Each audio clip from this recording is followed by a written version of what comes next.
When Christopher Columbus was trying to come back to Spain on a second trip to the New World, he didn't have the food to feed his crew.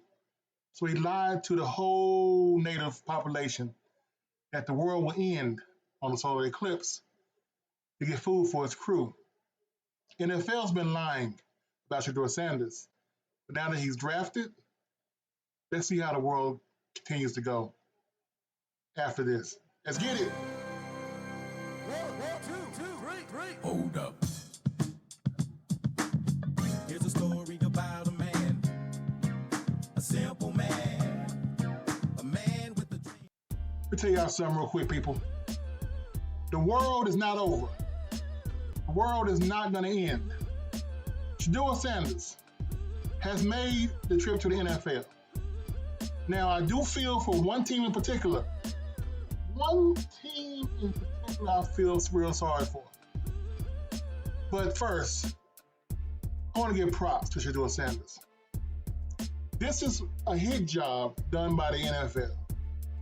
When he was at Jackson State, according to the Clarion Ledger, he was a projected second, third round pick. What happened at Colorado to make him drop down to the fourth, fifth round? It's basically this. You came and you showed out.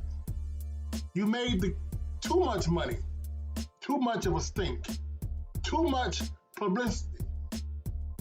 You were going to go to Cleveland or go to this other team who I think will live to regret this. May get the coach finally fired. At Jackson State, he was setting up all kind of records at HBCUs. Remember, he chose to coach for HBCU. And then went to Colorado. His daddy said he's bringing his luggage, his Louis. The cockiness that he suffered was not his own. It was not the flashing of the wristbands, maybe the selling stuff at halftime, probably. It was everything around him. Everything around Shedeur was the problem. When getting to the NFL, you get real money. And yes, they showed he had grown up with money and his daddy was in the spotlight. But everything around him is what caused him to drop. Now here's the problem. That last name. Last name is Sanders. And anybody who knows Deion Sanders, love him or hate him, like him, dislike him, you know, they are very prideful about that name. They are very protective of that name. A couple years ago, I was making a joke saying, hey, I'm glad to say I got accepted to Jackson State for football, and Deion lost his damn mind. I don't care. But I figured out they're very proudful of that name. Now they're in the division with said team, which was set up to draft Shedeur and go to the next level. The team being the Pittsburgh Steelers, the natural rival of the Cleveland Browns.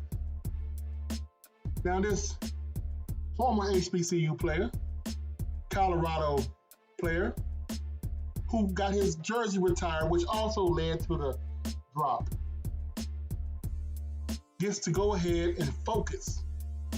Because right now you have Joe Flacco, who's only there for temporary. The kid Dylan Gabriel, who's been playing since like 1942. I think he played for UCF's pretend championship game. You have this ahead of him.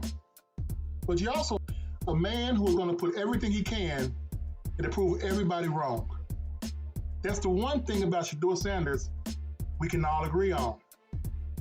Now, I recommend he doesn't do many press conferences. Let Bucky calm down for a second and just focus on Colorado. Because when Shedeur gets that field, and if he wins the starting job, and they play Pittsburgh, it's going to be a problem. Because Pittsburgh was the home of Shedeur Sanders. And all he can do now is make sure when he gets there, the Cleveland Browns are very, very comfortable. So while we celebrate the triumph of Shedeur Sanders going to the Cleveland Browns, finally getting drafted, let's not forget the work has just begun. And the fear in Pittsburgh is going to be real, and it may be something that lasts a lifetime. It's Coach.